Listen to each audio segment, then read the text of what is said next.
This is Sir Alex Ferguson, the best manager in Premier League history. And this is me. I'm a nobody, but I'm going to become the best manager the Premier League has ever seen. The problem is, I'm jobless with no experience, and so I've got to start right at the bottom of English football. The only job offer I've got is from Wrexham, and I've got no choice but to take it. But if we can impress the footballing world by getting this Wrexham team promoted, the big clubs in England will take notice. The goal is to work our way from EFL League 2 all the way to the Premier League and become the best manager in England. And so it's time to begin my first job as a manager with Wrexham. The first thing we gotta do is assess the squad we've got, and it only took me one training session to realize who is the star of this club. Paul Mullen impressed me a lot in training. If we can get him into goal scoring positions often this season, I reckon we're getting this Wrexham team promoted. But if we want to get promoted, it's not just the goals we need to secure. We need to get our midfield improved, we need to get our defense improved. So definitely we will need a couple more signings to enable this Wrexham team to be in contention for promotion. But to do that, we will need money, and being in the 4th division of English football, money does not come easy. Thankfully though, Wrexham are owned by Hollywood royalty, and they want to get this team promoted as soon as possible, and so we've got a hefty budget of 3 million, which is crazy for an EFL League 2 club. Pressure's on me now. I've got to make that money count. After a bit of scouting, I found Ronnie Edwards, a centre-back playing for Peterborough United. We get him, that's our backline sorted. But this is not going to be so easy. He's valued at 2.3 million.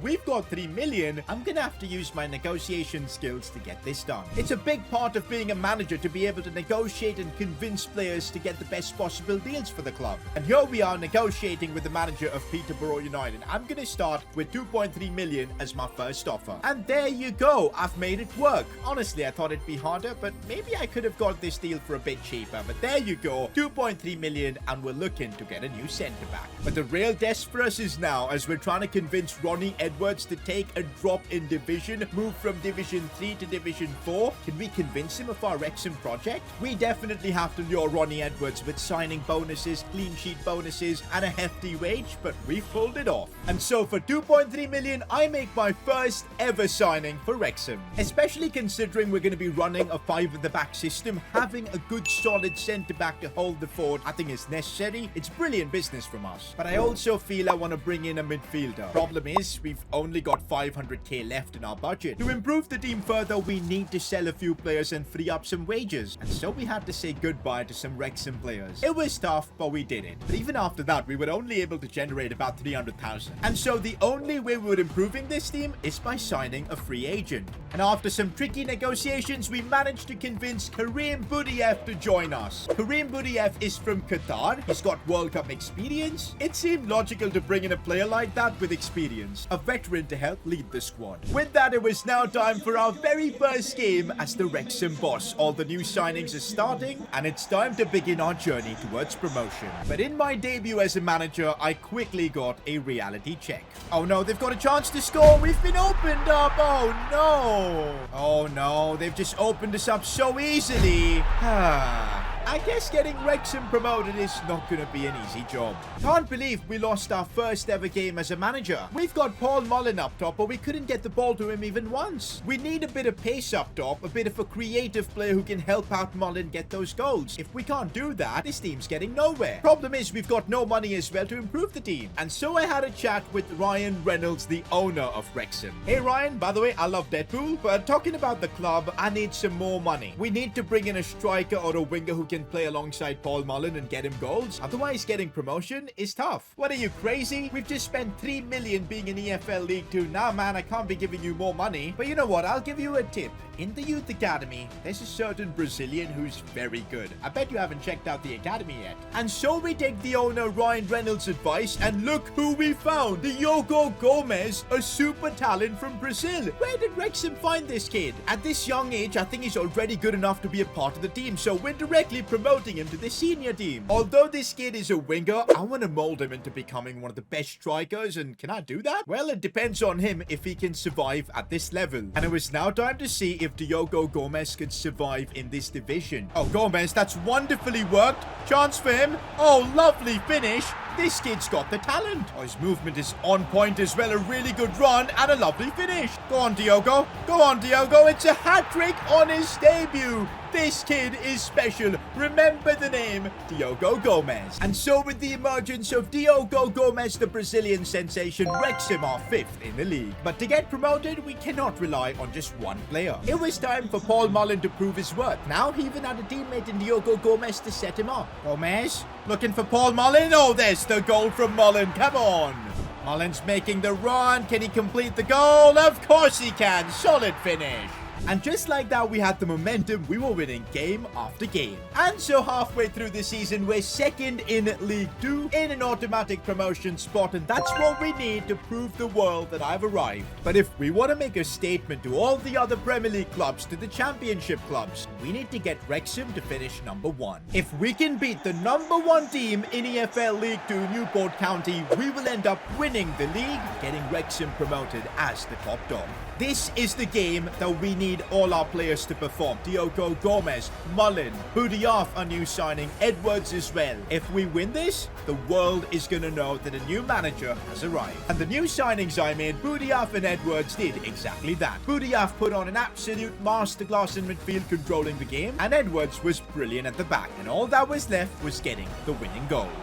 Cross in for Gomez, who just about gets in behind. What a finish! That could be the goal that wins us the league title. And yes, in my first managerial job, we managed to get Wrexham promoted. Edwards, Budiaf, Mullen, and of course Diogo Gomez, the legends that made this possible. And just as we expected, the media did take notice. Rookie manager secures promotion in his first ever season. We're on the front page, ladies and gentlemen. Surely that's gonna get the big clubs noticing me. For our first season, we've done our job getting Wrexham promoted. What's next for us in season 2? Do we continue the journey with Wrexham? Or maybe is a different club approaching us?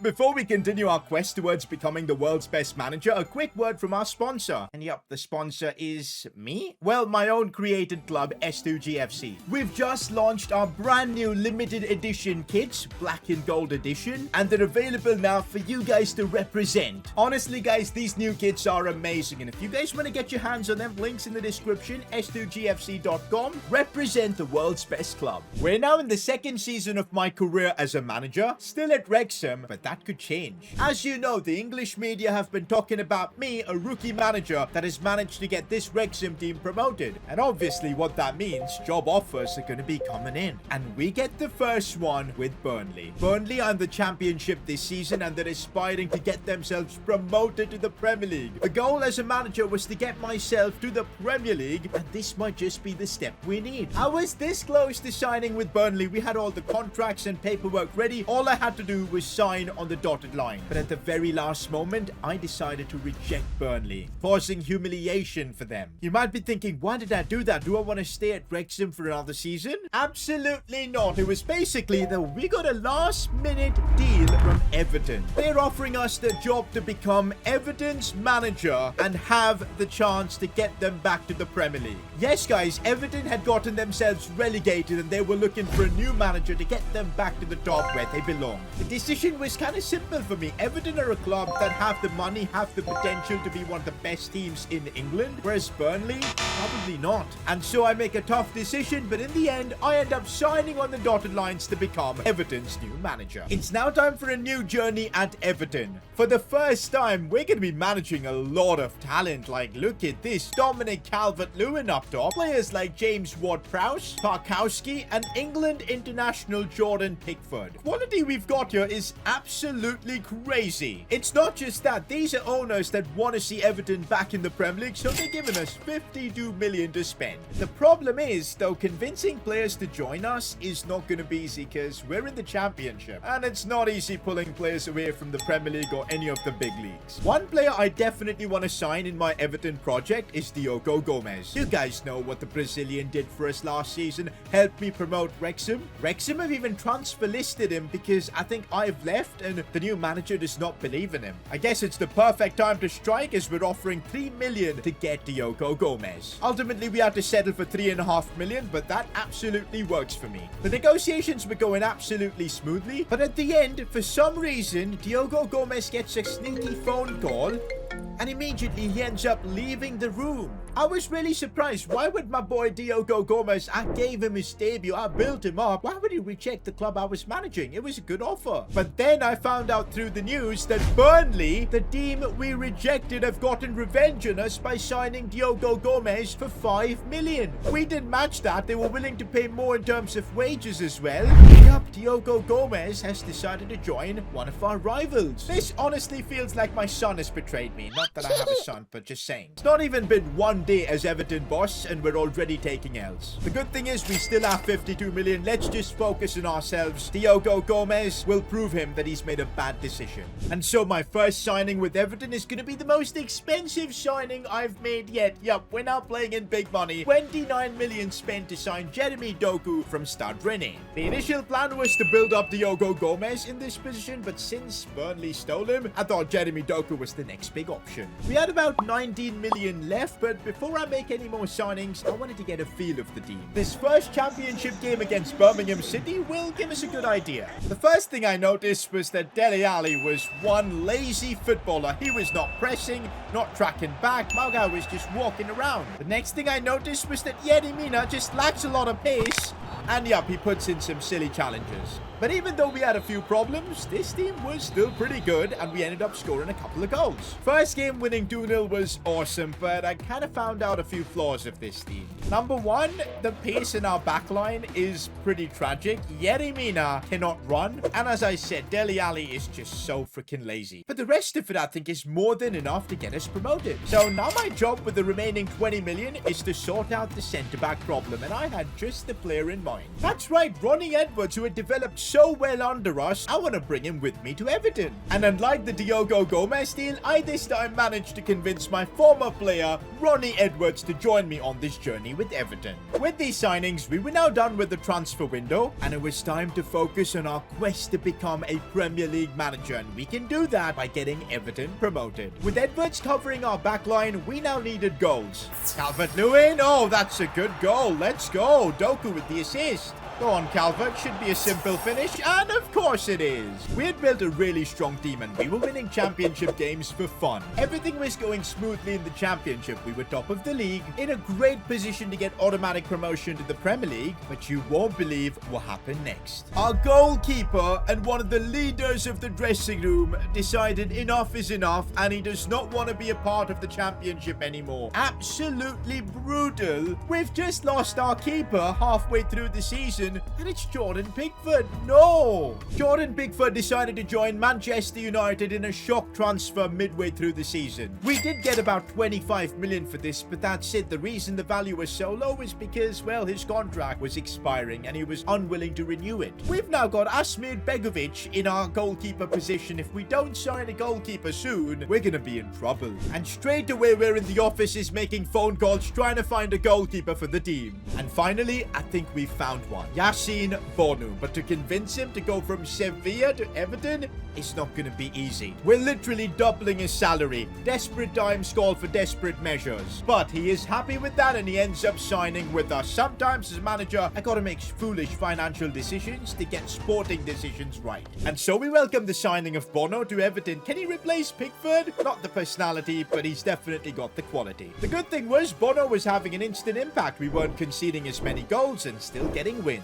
We're now almost at the end of the January transfer window and I was pretty happy with the way our team was progressing. But I received a transfer offer on deadline day for Dele Alli. And honestly, with the way Dele Alli was playing, I was interested in potentially striking a deal. But ultimately, towards the end, I decided to put a stop to it because I had a gut feeling that Dele Alli can offer more. After I rejected this offer, I called Dele Alli into my offices. Hey Dele, you know, I could have just sold you right now to Bournemouth and be done with you because your performances have been absolutely woeful. Boss, I disagree with you. I think I've been decent. Yeah, you've been okay, but for a player with your talent, your ability, you've got to be doing more. Do you know how privileged you are for being able to play this sport at this level? People would die for having such talent, and here you are wasting it by not putting in maximum effort. I don't know, boss. I really don't know what to say. There's nothing I need you to say. I just need you to put in the work, because if you do, trust me, you can be one of the best midfielders in the world. Wake up, Dele, otherwise your career's gonna be over and full of regrets. This was a tough conversation with for Dele Alli, but one that was needed. But will it have an effect? And yes, we saw a different Dele Alli in training, and on the pitch, he had woken up. Oh, Dele Alli making off the ball runs and everything.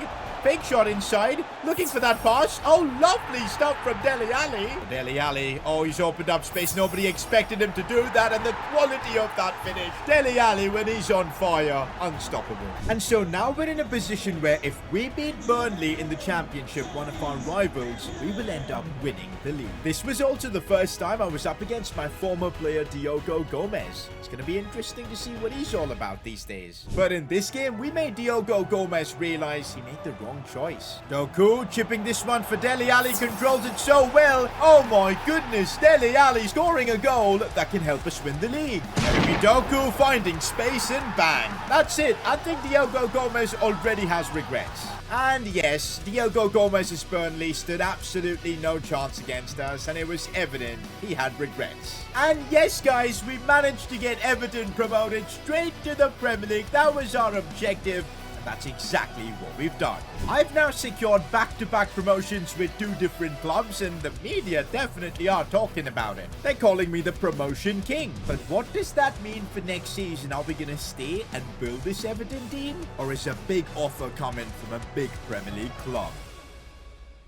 Here we are now in Season 3 with Everton for now. Of course, if we decide to continue with Everton, we are going to be in the Premier League. But almost instantly, we start off the season with a job offer. But before we see which club has given us this job offer, I need you guys to subscribe to the channel and drop a like on this video, otherwise I won't be able to become the world's best manager. Now, let's see which club has given us this job offer. And the job offer is from Spurs, a team competing in the Champions League. And fair to say, they've got some amazing players like Bentancur, Rodrigo de Paul, Harry Kane. Can you imagine coaching one of England's best players? If we want to become one of England's best managers, coaching a player like Kane would just help out massively and will be a privilege. They've even got Heung-min Son. Honestly, it was a tough decision. But somewhere in my mind, I wanted to give Everton a chance, at least one season in the Premier League, to see what we could achieve. Because here at Everton, the board are backing us. They're giving us about 85 million to improve the team. And because of that, I want to show a bit of loyalty to Everton, and for this season, we're staying put. And so now it's our job to make sure this Everton project works. Otherwise, we would have made a grave mistake rejecting Spurs. Who knows if we get another offer from a big Premier League club in the future or not. We've made a tough call. We've got to make it count. Once again this season, I wanted to bring Diogo Gomez to Everton. He's our prodigy, man. We need to be reunited with him. But since even Burnley got themselves promoted, Burnley still hadn't forgotten that we rejected them, and because of that, they weren't even willing to negotiate properly with us. And once again, we don't get to sign Diogo Gomez. Maybe one day we'll be reunited with him. Last season, even without him, we still got promoted, and we're gonna do that all over again. It was now time to make our first signing of the season, and I'm sure after looking at our team, it's pretty clear we need a right back. And so we went ahead, and for about 30 million, we signed Aaron Wan-Bissaka. But the big reason I decided to stay at Everton this season was that we can finally attract talent. Mohamed Kudus is a player I would love to add to the team.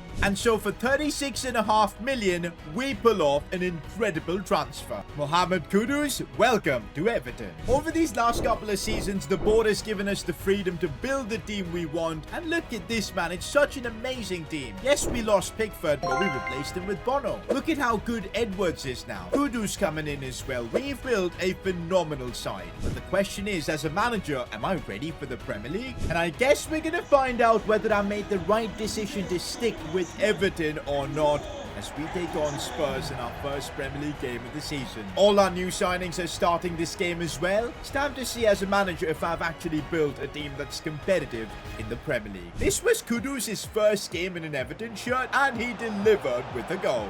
Chance here as the ball comes in for Kudus. He gets his first goal for Everton. What a player and what a signing. And if that wasn't enough, Kudus proved that he's much more than just goals. Kudus, lovely ball for Doku. And there you go, it's 2-0. And then it was time to kill the game off. Jeremy Doku could kill this game off, and it's done. 3-0 against Spurs. This result is a statement. We might just have an outside chance of doing something incredible in the Premier League. And it wasn't just Spurs. We were getting good results against a lot of other big Premier League clubs. And halfway through the Premier League season, we were fourth with Everton, a newly promoted club. That's what happens when the owners trust you with a project and help you build the team you need. But just as I was gearing up for the second half of the season, everything changed. The board decided to sell Jeremy Doku without my permission to Barcelona. I completely realize it's difficult to say no to Barcelona. I've got no complaints with Doku, but why did the board let this happen? Especially considering when we're in the fight for Champions League football. And if you thought the board was done, they went ahead and sold James Ward-Prowse, our key midfielder. I was absolutely fuming. We lost our star right winger, our controller in midfield. How are we expected to qualify for Champions League now? Quickly decided to call up the owners and have a chat. Hey guys, you know I appreciate all your support since the start of this Everton journey, but why back out now? Why sell two of our key players right now? We're sorry, Sid, but we had to do this. It seems like we're gonna avoid relegation this season, so we wanted to take advantage of this and accept offers that we really can't neglect. We decided to cash in, but that's gonna ruin our season. Honestly, Sid, we're really happy with the job you're doing. Just keep going. And at that moment, I realized that Everton lack ambition. As good as a job we did, if they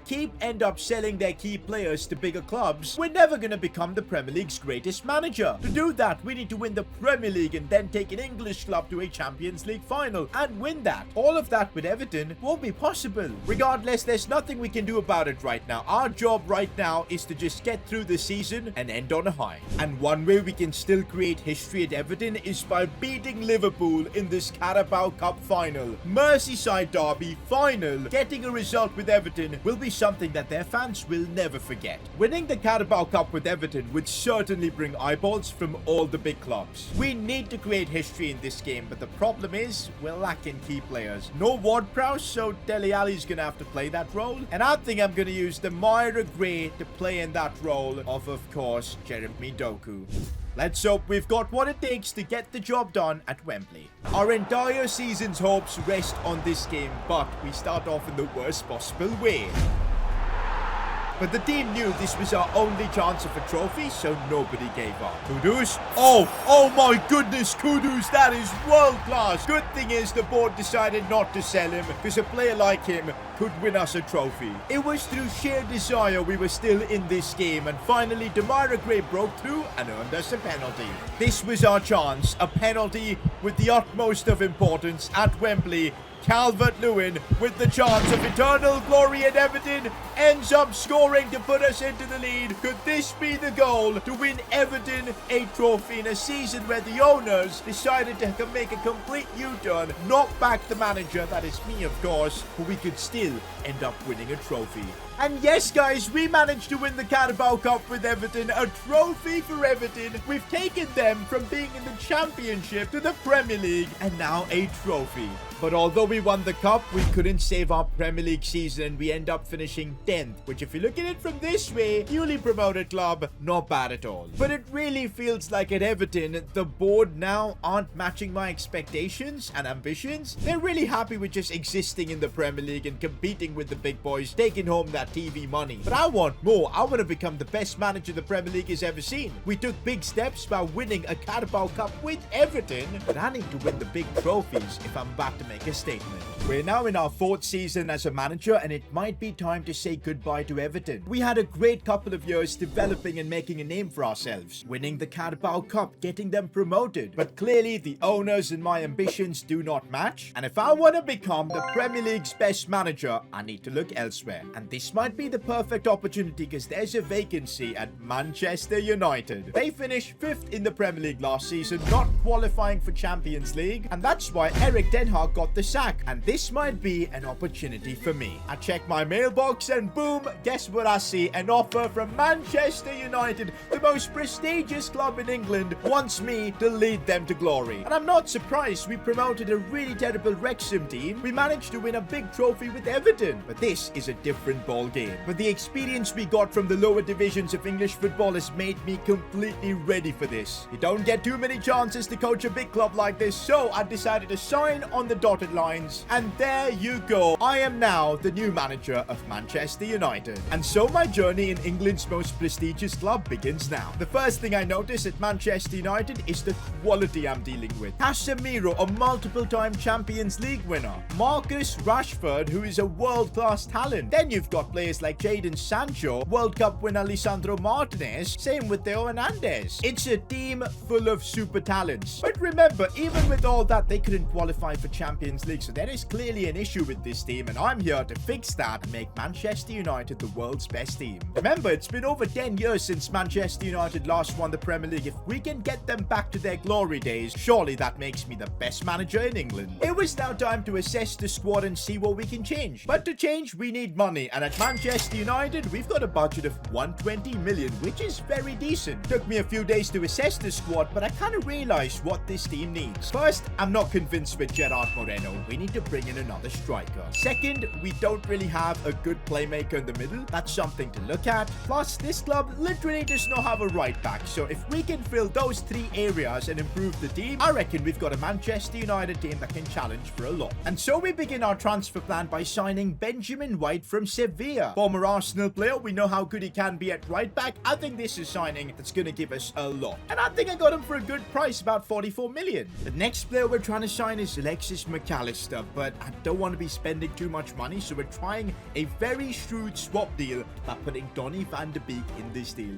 Are they going to accept? And looks like they are. For 20.8 million and Van de Beek, we could be signing a World Cup winner. Alexis McAllister, welcome to Manchester United. With that, we sorted out two very key areas of the team. McAllister gives us that quality in midfield, and Ben White, that defensive ability. But I still wanted to sign a striker. 52 million might not be enough, and so I got an idea. I decided to sell Gerard Moreno. And before you go crazy, the offer was too good to be true from RB Leipzig. 51.7 million for him. And there is one player I'm desperate to sign to replace him. Remember the Brazilian wonderkid we developed at Wrexham, the player who helped us get promoted, the player without which I don't think I would even have a job at Manchester United. It's time for a glorious reunion. Diogo Gomez, now we have the money to sign him. Burnley have to sell him to Manchester United. There's no way this deal's not going through. 70 million is what it's gonna take to sign Diogo Gomez. His value has shot up because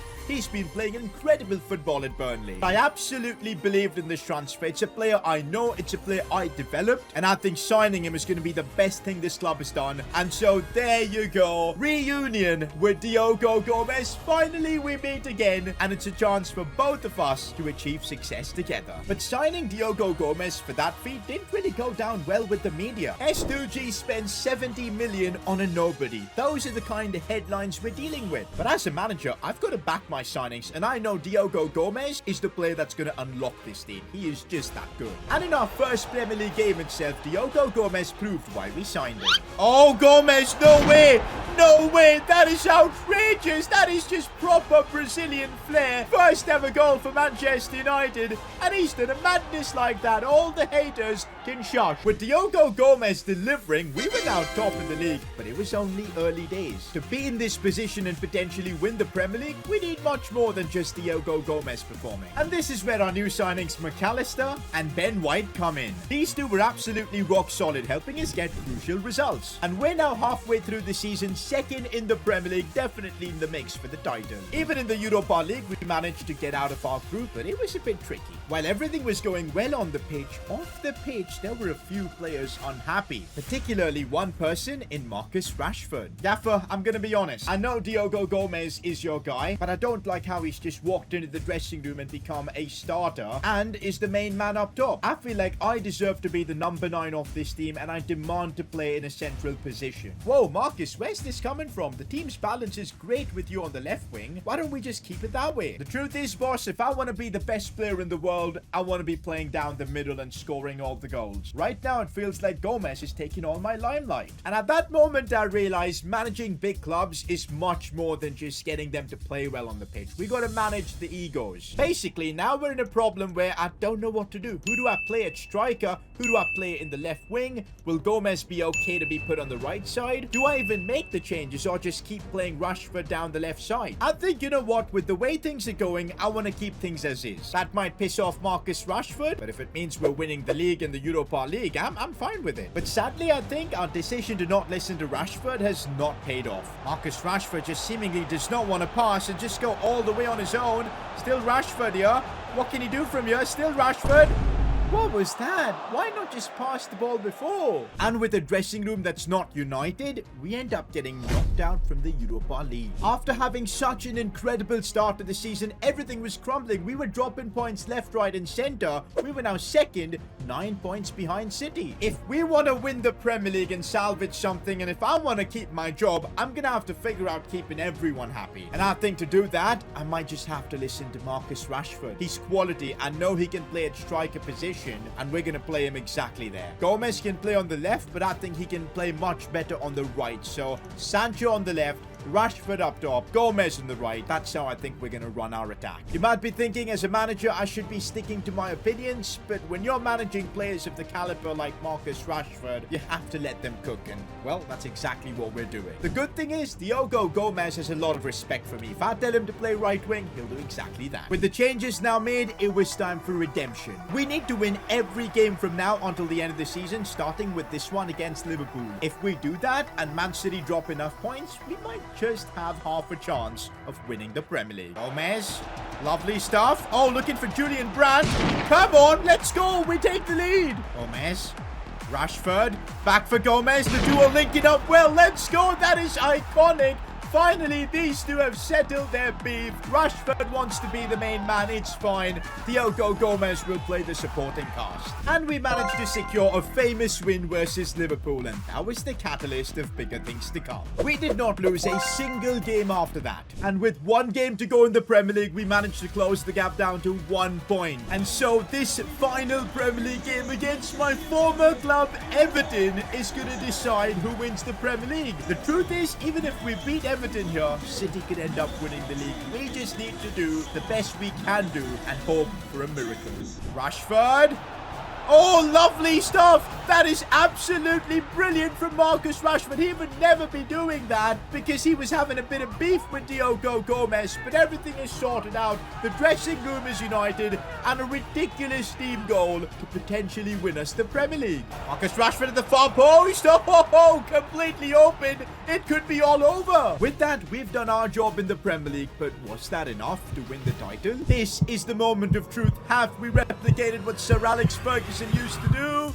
Yes, we have! As a manager, that's my first ever Premier League title. Oh my god, we had to work so hard for this. It wasn't just getting this team to play well, it was all about getting the egos sorted, making the right signings and everything, and finally, Manchester United, champions of England. But is this enough for me to call myself the best manager the Premier League has ever seen? I don't think so. We're now heading into my 5th season as a manager, and so far things have gone well. We've gotten Wrexham promoted, Carabao Cup with Everton, and the Premier League title with Man United. But to become the greatest manager in Premier League history, we need to take an English club all the way to the Champions League trophy. But the question is Man United that club? Because we have a job offer from Manchester City right in front of us. They're the kind of club that's willing to spend any money to win the Champions League. As a manager, this could be the opportunity to fulfill my destiny and become the greatest manager in Premier League history. But will taking Man City to a Champions League trophy do that? I don't think so. They're already a great team. But after thinking a lot, I do not think joining Man City and winning the Champions League with them is going to benefit my legacy. And so I reject the offer. Taking the Premier League's most prestigious club in Man United back to their glory days all the way to a Champions League trophy, I think will be a lot bigger achievement, and that is exactly what we're going to do. This season, the goal is to try and win everything, and we have the team to do that. But of course, the goal is to keep improving. The board are giving us 182 million. season, and I already have a plan. To win the Champions League, getting players from a club like Bayern, I think will be huge. They're the club who are known for destroying teams in the Champions League. So here we are negotiating with Bayern, and for 80 million, we've struck a deal for De Ligt. Matthias De Ligt, welcome to Manchester United. I really wanted to sign Jude Bellingham to the team, but unfortunately, we just don't have unlimited money. And of course, Manchester City pounced on this opportunity and signed Jude Bellingham for about 180 million. This just feels like a flex in showing me what I've missed out on. But in all honesty, this team beat Man City for the Premier League last season. I think we're good enough. Sadly, the first half of the season didn't go according to plan for us. We're 11 points off Man City. What happened? Well, basically, I guess they just spent way too much money on improving their squad and we couldn't really do anything. By the looks of things, we won't be able to defend our Premier League title. And so the only competition we've got left is the Champions League, where we even kind of bottled it. Almost, at least. We've still qualified for the knockout rounds, but in January, if we don't fix what's wrong with this team,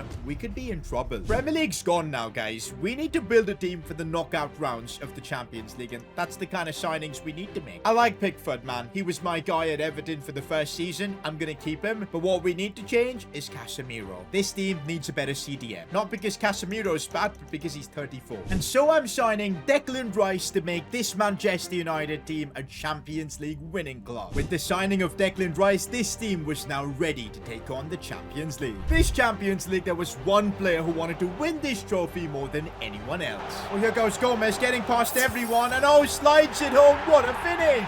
Gomez. A lovely chip. Oh, it's beautiful. Diego Gomez. Diego Gomez again. Gomez again. Gomez again. Oh, he's taking us right to a Champions League final. But a rough challenge from one of the AC Milan defenders meant that Gomez might not be available for the final. While it was definitely a happy moment for the team to celebrate reaching a Champions League final, the fact that Diego Gomez had suffered a sprained ankle and was out for the next 3 weeks, making it incredibly difficult to be available for the Champions League final. The player that got us here, the player we started this journey with, he might not be available for the final chapter. But I'm still not losing hope. You know Diego Gomez will do whatever it takes. Time is running out, but can he recover? The answer is yes. Diego Gomez has got the medical green light, but he's the only player on this team with stamina issues and sharpness issues as well. He is not fully fit, and I'm already considering it might make sense to play either Garnacho or Elanga. But the moment I even started considering that, Diego Gomez stormed into my office. Boss, I know I'm not fully fit, but I'm ready for this game, and I'll give my life for it. Diego, you can't be doing that. It's risky. You might get injured and never be able to play football again. Boss, we started this journey together. We're gonna finish it together. I want to become the best in the world. You want to become the best in the world. Let's do it together. All right, Diego, you're in the starting 11. It's now time for the big game, the Champions League final. If we can get Man United to that Champions League trophy, I'm the best manager in England. Diego Gomez was clearly not fit for this game. He was looking slow, wasn't able to dribble that well. It was a tough night, but he's the kind of player that just needs one moment of magic. But will Diego Gomez get his magic moment in the Champions League? Gomez with a chance. Oh my goodness, that is absolutely phenomenal. For a player that's not fully fit to do that, outrageous. And that was all Diego Gomez could produce in this game. It was time to sub him off. A stellar performance with the crucial goal. It wasn't his best performance, but he produced the magic moment. A standing ovation from the fans. Diego did his thing. It's my job now to tactically set up the team and secure the win. And there you go, guys. We win the Champions League for the first time in over 15 years. This makes me the best manager in England. I've taken Wrexham to promotion. I've got Everton promoted, Carabao Cup with them, and now I've just won the Champions League with Manchester United. Thank you, Diego Gomez, for helping me along this journey. You yourself are going to win a Ballon d'Or in the future. If you enjoyed this epic journey, I'm sure you'll enjoy me and my good friend Edgar becoming the world's best managers together. Click here to watch that.